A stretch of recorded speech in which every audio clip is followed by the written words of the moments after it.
बिस्मिल्लाहिर्रहमानिर्रहीम। अस्सलाम वालेकुम डियर स्टूडेंट्स, कैसे हैं आप सब। उम्मीद है आप सबके साथ बिल्कुल खैरियत से होंगे। डियर स्टूडेंट, लास्ट लेक्चर में एक्सरसाइज 3.1 का आर्टिकल मुकम्मल सॉल्व किया था। इंपॉर्टेंट पॉइंट्स और डेफिनेशंस को मैंने मार्क करवाया था। आई होप आपने उन टॉपिक्स को अच्छे से रीड आउट किया होगा। अब उन्हीं टॉपिक्स के अकॉर्डिंग आपने एक्सरसाइज 3.1 को सॉल्व करना है। तो ओपन कर लें बुक का पेज नंबर 49। लेक्चर को स्टार्ट करते हैं। क्वेश्चन नंबर 1 है, इसकी स्टेटमेंट है right the number of rose and number of columns in each matrix. ठीक है, तो आर्टिकल के अंदर आपने दो टॉपिक पढ़े थे। उनमें आपने पढ़ा था कि आपके पास ना सबसे फर्स्ट में मैट्रिक्स क्या है। ठीक है, मैट्रिक्स आपके पास रेक्टेंगुलर एरे है। शेप वाइज अगर देखा जाए तो आपके पास ना उसकी शेप रेक्टेंगल है, और रेक्टेंगल शेप की ऑपोजिट साइड्स की जो लेंथ होती है वो क्या होती है, सेम होती है। सही है। फिर आप जो मैट्रिक्स है उसको राइट करते हो स्क्वायर ब्रैकेट की फॉर्म में, और उसके अंदर आप मैट्रिक्स की एंट्रीज या एलिमेंट्स को राइट करते हो। तो डियर स्टूडेंट, फिर फर्दर आपने ये पढ़ा था कि आपके पास रोज और कॉलम्स क्या हैं। तो जो भी आपके पास हॉरिजॉन्टल लाइन है ना, वो आपके पास रोज हैं, और वर्टिकल लाइन आपके पास कॉलम्स हैं। ठीक है, जैसे अगर आपके पास ये मैट्रिक्स ए है, इसमें देखें तो ये आपके पास ना हॉरिजॉन्टल लाइन है, ये फर्स्ट है ये सेकंड है, तो ये यहाँ से रो 1 है, ये रो 2 है। फिर बात आती है कॉलम की, तो कॉलम आपके पास वर्टिकल लाइन है, ये वर्टिकल लाइन नंबर 1 है, ये 2 है, तो ये फिर कॉलम 1 है, ये कॉलम 2 है। तो डियर स्टूडेंट, इस क्वेश्चन में बोला गया है कि आपने क्या करना है, नंबर ऑफ रोज और number of column her matrix के राइट करने हैं। तो चलते हैं क्वेश्चन नंबर 1 के सॉल्यूशन की तरफ। तो डियर स्टूडेंट, सबसे फर्स्ट में आपके पास मैट्रिक्स ए। ठीक है, तो इसमें देखें ये आपके पास ना हॉरिजॉन्टल लाइन है। ठीक है, ये 1 है, ये 2 है, यानी यहाँ से ये आपके पास रो 1 है और ये आपके पास रो 2 है। सेम यहाँ पे देखिए तो ये आपके पास कॉलम 1 है और ये आपके पास कॉलम 2 है। तो इसमें नंबर ऑफ रोज कितनी है, 2 है, नंबर ऑफ कॉलम्स की तादाद भी 2 है। नेक्स्ट आपके पास है जी मैट्रिक्स बी, और इसमें देखिए आपके पास ये रो 1, रो 2, रो 3, तो नंबर ऑफ रोज कितनी है, 3 है, और वर्टिकल लाइन एक है, यानी कॉलम्स की तादाद 1 है, तो यहाँ पे 1 राइट कर देंगे। नेक्स्ट आपके पास है मैट्रिक्स सी, और इसमें ना ये आपके पास हॉरिजॉन्टल लाइन एक है, यानी इसमें जो नंबर ऑफ रोज हैं वो 1 है, और फिर यहाँ पे देखिए ये है जी आपके पास फर्स्ट, सेकंड, थर्ड, यानी 3 वर्टिकल लाइंस हैं, तो नंबर ऑफ कॉलम्स कितने हैं, यहाँ पे 3 हैं। नेक्स्ट आपके पास है मैट्रिक्स डी, इसमें देखें आपके पास ना जो हॉरिजॉन्टल लाइन है वो कितनी है, 3 है, यानी नंबर ऑफ रोज कितनी है, 3 है। फिर वर्टिकल लाइंस देखें कितनी है, 3 है, तो नंबर ऑफ कॉलम्स भी कितने हैं, 3 हैं। नेक्स्ट है आपके पास मैट्रिक्स ई। अब इस मैट्रिक्स के अंदर देखिए आपके पास ना हॉरिजॉन्टल लाइंस 2 हैं, ये 1 2, यानी नंबर ऑफ रोज 2 हैं। फिर वर्टिकल लाइंस देखें तो आपके पास 3 है, नंबर ऑफ कॉलम्स यहाँ पे बनेंगे 3। Question number 2, right the order of each matrix. अब ये आपके पास मैट्रिक्स हैं, आपने इनका ऑर्डर राइट करना है। ऑर्डर में पहले आप राइट करते हैं नंबर ऑफ रोज को, फिर बाय का वर्ड यूज करते हो, फिर उसके बाद आप राइट करते हैं नंबर ऑफ कॉलम्स को। तो चलते हैं क्वेश्चन नंबर 2 के सॉल्यूशन की तरफ। तो यहाँ पे आपके पास मैट्रिक्स ए, इसका आपने ऑर्डर राइट करना है। तो इसमें देखें आपके पास नंबर ऑफ रोज 2 है, कॉलम 1 है, तो इसका ऑर्डर बनेगा 2 बाय 1। ठीक है, नेक्स्ट आपके पास है मैट्रिक्स बी, इसमें हॉरिजॉन्टल लाइन एक है, वर्टिकल 2 लाइंस हैं, तो इसका ना जो ऑर्डर है वो बनेगा 1 बाय 2, यानी कि इसमें नंबर ऑफ रोज 1 है, कॉलम्स 2 हैं। नेक्स्ट आपके पास है मैट्रिक्स सी। अब इसमें देखिए हॉरिजॉन्टल लाइंस 2 हैं, वर्टिकल लाइंस भी 2 हैं, यानी नंबर ऑफ रोज 2 है, नंबर ऑफ कॉलम्स भी 2 हैं, तो यहाँ पे ऑर्डर बनेगा इसका 2 बाय 2। नेक्स्ट आपके पास है मैट्रिक्स डी, इसके अंदर रोज की तादाद 2 है और मैट्रिक्स के अंदर कॉलम्स की तादाद 3 है, तो इसका जो ऑर्डर है वो बनेगा 2 बाय 3, यानी कि इसमें नंबर ऑफ रोज 2 है और कॉलम्स 3 हैं। नेक्स्ट है आपके पास मैट्रिक्स ई। अब इसके अंदर देखें तो आपके पास ना हॉरिजॉन्टल लाइन 3 है, वर्टिकल जो लाइंस हैं वो 2 हैं, यानी नंबर ऑफ रोज 3 है, कॉलम्स 2 हैं, तो उसका ऑर्डर बनेगा 3 बाय 2। नेक्स्ट आपके पास है जी मैट्रिक्स एफ। अब इसमें देखिए 1 रो और 1 कॉलम है, तो इसका ऑर्डर बनेगा 1 बाय 1। नेक्स्ट है आपके पास question number 3, which of the following matrices are equal. अब यहाँ पे देखिए आपके पास ये मैट्रिसेस हैं, आपने बताना है कौन से मैट्रिसेस इक्वल हैं। तो डियर स्टूडेंट, आर्टिकल के अंदर आपने डेफिनेशन पढ़ी थी कि आपके पास ना कोई भी दो मैट्रिसेस तब इक्वल होते हैं जब उनका ऑर्डर सेम हो, इसके अलावा उनकी क्रॉसपॉन्डिंग एंट्रीज भी सेम होनी चाहिए। तो चलते हैं क्वेश्चन नंबर 3 के सॉल्यूशन की तरफ। तो डियर स्टूडेंट, यहाँ से आपके पास ना ये जो मैट्रिक्स ए है इसका ऑर्डर देखें, इसका ऑर्डर क्या है, इसका ऑर्डर है जी 2 रोज 2 कॉलम। तो यहाँ पे इसका ऑर्डर पहले राइट कर लें, ये बनेगा 2/2। फिर सेम आप देखें जी मैट्रिक्स एफ को, ठीक है, मैट्रिक्स एफ है। तो यहाँ पे देखो इसका ना सबसे फर्स्ट में ऑर्डर क्या है, इसका ऑर्डर भी बन रहा है 2/2, इसमें 2 रोज हैं 2 कॉलम है, ठीक है। फर्दर 3 में से 3 गया, यहाँ 0 आ गया, 3 में 1 प्लस किया 4 आ गया।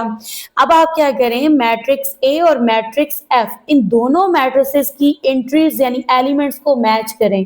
देखिए यहाँ 0 और 4 है तो इधर भी 0 और 4 आ रहा है, ये 3 और 1 है तो यहाँ पे भी 3 और 1 आ रहा है। तो अकॉर्डिंग टू डेफिनेशन हमारा ऑर्डर और जो क्रॉसपॉन्डिंग एंट्रीज हैं वो सेम होनी चाहिए। तो दोनों मैट्रिसेस की सेम है, यानी यहाँ पे मैट्रिक्स ए इक्वल है मैट्रिक्स एफ के, राइट कर लेना है आपने।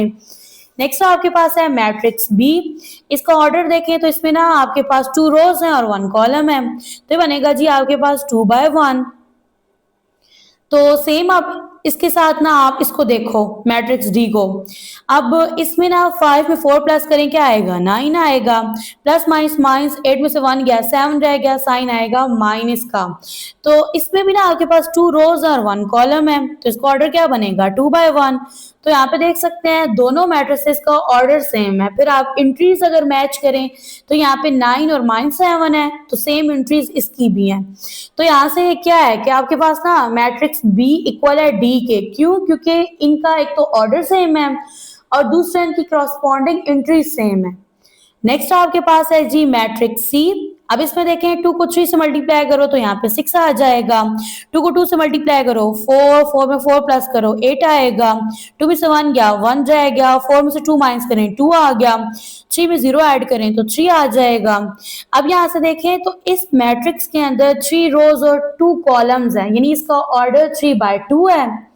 अब इसमें देखें तो इसमें भी 3 रोज हैं और 2 कॉलम है, यानी इस मैट्रिक्स का ऑर्डर भी 3/2 है। फर्दर यहाँ पे देखिए ये जी आपके पास 6, 4, 8, तो यहाँ पे भी देख सकते हैं सेम एंट्रीज हैं। यहाँ पे 1, 2, 3, तो यहाँ पे भी आ रहा है 1, 2, 3। तो दोनों मैट्रिसेस आपस में क्या है, इक्वल है। आपने राइट कर देना है सी इक्वल है ई के।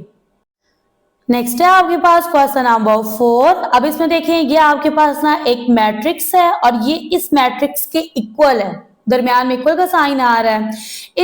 इन दो मैट्रिसेस की मदद से आपने ए, बी, सी और डी की वैल्यूज को फाइंड करना है। तो चलते हैं इस क्वेश्चन के सॉल्यूशन की तरफ। तो डियर स्टूडेंट, यहाँ पे ना आपने इन दोनों मैट्रिसेस को राइट कर लेना है। ये आपके पास a+2 c-3 ब्रैकेट क्लोज कर दें, b-1 d+4 और ये इक्वल है आपके पास 5, 8, 6, 4 इस मैट्रिक्स के, और ये इसकी एंट्रीज हैं। तो डियर स्टूडेंट, यहाँ पे ना दोनों मैट्रिसेस के दरमियान साइन आ रहा है इक्वल का, यानी दोनों मैट्रिसेस आपस में इक्वल हैं। तो यहाँ पे आपने स्टेटमेंट राइट करनी है कि दोनों मैट्रिसेस अगर आपस में इक्वल हैं तो इसका मतलब यह है कि इनकी जो एंट्रीज हैं वो भी इक्वल हैं, ठीक है ना। तो आप यहाँ पे राइट कर सकते हैं a+2 ये इक्वल है किसके, 5 के, यहाँ पे 5 आ जाएगा।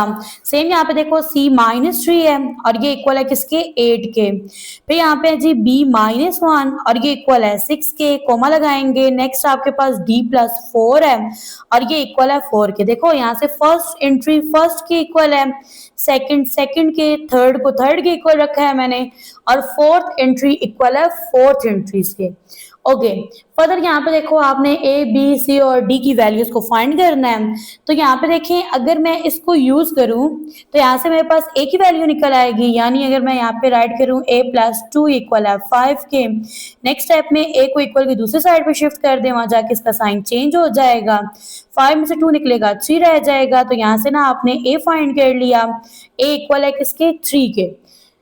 अब फर्दर यहाँ पे देखें डियर स्टूडेंट, तो आप इसको यूज करके आप बी को फाइंड कर सकते हैं। ठीक है। तो यहाँ पे आप राइट करें b-1 ये इक्वल है 6 के, तो यहाँ पे आएगा b-1 इक्वल के दूसरे साइड पे जाएगा, वहां जाके +1 हो जाएगा। दोनों नंबर्स को ऐड करेंगे तो b इक्वल होगा किसके, 7 के। तो यहाँ से आपने b फाइंड कर लिया। फर्दर आपके पास c है तो इसको यूज करेंगे। आपने यहाँ पे राइट करना है c-3 इक्वल है 8 के, तो -3 इक्वल के दूसरे साइड पे जाएगा, वहां जाके +3 हो जाएगा। दोनों को ऐड करेंगे तो 11 बन जाएगा। तो यहाँ से ना आपके पास c इक्वल है 11 के। अब आपने इसको यूज करना है और d की वैल्यू को फाइंड करना है, तो ये आपके पास d प्लस 4 ये इक्वल है 4 के। तो यहाँ से ना 4 को इक्वल की दूसरी साइड पे लेके जाएंगे, इसका साइन चेंज हो जाएगा, ये नेगेटिव हो जाएगा। 4 में से 4 गया, 0 रह गया। तो यहाँ से डियर स्टूडेंट d इक्वल है 0 के। नेक्स्ट है आपके पास क्वेश्चन नंबर 5 और इसमें देखें लिखा है कि अगर ये दोनों मैट्रिसेस आपस में इक्वल हैं तो आप फाइंड करें x और y की वैल्यूज को। तो दोनों आपस में इक्वल हैं, देखिए दरमियान में साइन आ रहा है इक्वल का। तो चलते हैं इस क्वेश्चन के सॉल्यूशन की तरफ। तो यहाँ पे ना आपने इन दोनों मैट्रिसेस को राइट कर लेना है, दोनों आपस में इक्वल हैं। तो यहाँ पे स्टेटमेंट आ जाएगी कि दोनों मैट्रिसेस आपस में इक्वल हैं, तो इनकी क्रॉसपॉन्डिंग एंट्रीज भी आपस में इक्वल हैं। यहाँ पे देखो 4 इक्वल है 4 के, 7 इक्वल है 7 के, बाकी रह गया ये आपके पास ना 2x प्लस 1। आप यहाँ पे लिखोगे 2x प्लस 1 और ये किसके इक्वल है, 9 के। और यहाँ से तो आप x को निकाल लोगे, फिर सेम इसी तरह से ना आपके पास 5 इक्वल है y के, ठीक है।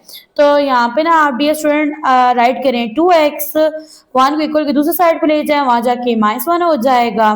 9 में से 1 निकलेगा, 8 रह जाएगा। अब 2x के साथ मल्टीप्लाई हो रहा है, इक्वल के दूसरे साइड पे जाके डिवाइड हो जाएगा। 2 1s are 2, 2 4s are 8। तो यहाँ से ना x इक्वल है 4 के। और दूसरा आपने y की वैल्यू निकालनी थी, तो यहाँ से देखिए y इक्वल है 5 के। तो यहाँ पे ना इस तरह से आप राइट कर देंगे, तो ये बनेगा कि y इक्वल है 5 के। तो यहाँ से आपने x और y की वैल्यूज निकाल ली हैं। Next question number 6। अब यहाँ पे लिखा है कि अगर दोनों मैट्रिसेस आपस में इक्वल हैं तो आप फाइंड करें a, b, c और d की वैल्यूज को। तो चलते हैं इस क्वेश्चन के सॉल्यूशन की तरफ। तो डियर स्टूडेंट, अगर आप मेरे चैनल पे न्यू हैं तो चैनल को कर दें जल्दी से सब्सक्राइब, वीडियो को लाइक शेयर एंड कॉमेंट कर दें, बेल के आइकन को प्रेस कर दें ताकि हमारे आने वाली तमाम वीडियोस का नोटिफिकेशन आप तक पहुंच जाए। डियर स्टूडेंट, नेक्स्ट आपके पास है क्वेश्चन नंबर 6। इसमें दोनों मैट्रिसेस आपस में इक्वल हैं, दोनों का ऑर्डर सेम है, इसके अलावा क्रॉसपॉन्डिंग एंट्रीज भी एक दूसरे के इक्वल हैं क्योंकि दरमियान में साइन आ रहा है इक्वल का। तो यहाँ पे आपने राइट करना है a प्लस बी, ठीक है, ये इक्वल है 10 के। इसको नेम दे देंगे इक्वेशन नंबर 1 का। फिर यहाँ पे देखिए आपके पास है 3b प्लस 2, ये यहाँ से इक्वल है 11 के। इसको आपने नेम देना है इक्वेशन नंबर 2 का। अब नेक्स्ट आपके पास ये देखें c इक्वल है 4 के, तो ये बन जाएगी आपके पास इक्वेशन नंबर 3। फिर d वाली इक्वेशन लिखेंगे तो ये बनेगा 2d माइनस 1, ये इक्वल है 5 के। इसको नेम दे देंगे इक्वेशन नंबर 4 का। तो डियर स्टूडेंट, यहाँ से ना आपके पास c है ना, c किसकी इक्वल है, 4 के। तो यहाँ से देखें डियर स्टूडेंट, आपके पास ना c की वैल्यू फाइंड है ऑलरेडी, c इक्वल है 4 के। a, b और d की वैल्यूज को फाइंड करना है, तो इसके लिए ना सबसे फर्स्ट में आप ये वाली इक्वेशन राइट कर लें। इक्वेशन है 3b प्लस 2 इक्वल है 11 के, इक्वेशन नंबर 2 है। तो यहाँ पे रह जाएगा 3b, 2 इक्वल के दूसरे साइड पे जाएगा, वहां जाके नेगेटिव हो जाएगा। तो ये बनेगा 3b, ये इक्वल है 11 में से 2 गया, 9 रह गया। यहाँ पे b आएगा, 3 मल्टीप्लाई हो रहा है, इक्वल के दूसरे साइड पे जाके डिवाइड हो जाएगा। 3 1s are 3, 3 3s are 9। तो यहाँ से ना b इक्वल है 3 के, तो यहाँ पे आप राइट कर दें b इक्वल है 3 के। अब रह गया a और d की वैल्यूज को फाइंड करेंगे। तो अब इसके लिए ना आप क्या करेंगे, इक्वेशन नंबर 1 को राइट करेंगे, b आपने फाइंड कर लिया है जो कि इक्वल है 3 के। तो फिर इसमें आपने b इक्वल है 3 के पुट करना है, तो यहाँ से ना a की वैल्यू निकल आएगी। तो यहाँ पे राइट कर देंगे, a को b की जगह राइट करेंगे, 3 को इक्वल का साइन लगाएंगे, यहाँ पे 10 आ जाएगा। नेक्स्ट स्टेप में 3 को इक्वल के दूसरे साइड पे लेके जाएंगे, ये बन जाएगा -3। 10 में से 3 निकलेगा, 7 रह जाएगा। तो यहाँ से ना आपने a की वैल्यू फाइंड कर ली, a इक्वल है 7 के। अब नेक्स्ट डियर स्टूडेंट, आपने राइट करनी है इक्वेशन नंबर 4 और ये इक्वेशन है आपके पास 2d माइनस 1, ये इक्वल है 5 के। तो यहाँ पे रह जाएगा 2d -1 इक्वल के दूसरी साइड पे चला जाएगा, ये बन जाएगा +1। दोनों नंबर्स को ऐड करेंगे 6 आ जाएगा, 2 यहाँ पे d के साथ मल्टीप्लाई हो रहा है, इक्वल के दूसरी साइड पे जाके डिवाइड हो जाएगा। अब ये दोनों नंबर डिविजिबल बाय 2 हैं, तो यहाँ पे हो जाएगा 2 1s are 2, 2 का टेबल 6 पे जाएगा 3 टाइम, तो यहाँ से ना आपने d को इक्वल रखना है 3 के। तो डियर स्टूडेंट हमने 1 बाय 1 a b c और d की वैल्यूज को फाइंड कर लिया है, तो यहाँ पे राइट कर लेते हैं 1 बाय 1। डियर स्टूडेंट आपके पास ना a इक्वल है 7 के, फिर आपने b को फाइंड किया और b इक्वल था आपके पास 3 के, फिर नेक्स्ट आपके पास c है, c इक्वल था 4 के, d फाइंड किया, ये इक्वल है 3 के। तो ये आंसर है आपके पास। नेक्स्ट है आपके पास क्वेश्चन नंबर 7। इसमें ये दो मैट्रिसेस हैं, ये आपस में इक्वल हैं, आपने p और q की वैल्यू को फाइंड करना है। तो चलते हैं क्वेश्चन के सॉल्यूशन की तरफ। तो यहाँ पे देखें डियर स्टूडेंट दोनों मैट्रिसेस आपस में इक्वल हैं, तो यहाँ से ना आपने इक्वेशंस बना लेनी है। देखो 5 इक्वल है 5 के, 11 इक्वल है 11 के, तो यहाँ पे ना आप इस तरह से राइट करोगे, आप लिखोगे p प्लस क्यू इक्वल है किसके 6 के, इक्वेशन नंबर 1 है। फिर उसके बाद है जी p माइनस 2q, ये इक्वल है 0 के, और ये आपके पास इक्वेशन नंबर 2 है। तो यहाँ पे देखें डियर स्टूडेंट अगर इक्वेशन नंबर 2 का यूज करें आप, ठीक है, यहाँ पे आप लिखें फ्रॉम इक्वेशन नंबर 2। अब देखो इस इक्वेशन को यूज करके मैं p निकाल सकती हूँ, किस तरह से देखें, p माइनस 2q है ना, इक्वल है 0 के, तो अगर -2q को इक्वल के दूसरे साइड पे लेके जाएं तो ये पॉजिटिव हो जाएगा, यानी अब मैं इक्वेशन 1 में पुट कर सकती हूँ p इक्वल है 2q के। तो यहाँ पे आप राइट करेंगे पुट p इक्वल है 2q के इन इक्वेशन 1, फिर आप राइट करेंगे इक्वेशन 1 को, इक्वेशन 1 है p प्लस क्यू इक्वल है 6 के, तो जहाँ p आ रहा है वहां आपने 2q पुट कर देना है, ठीक है।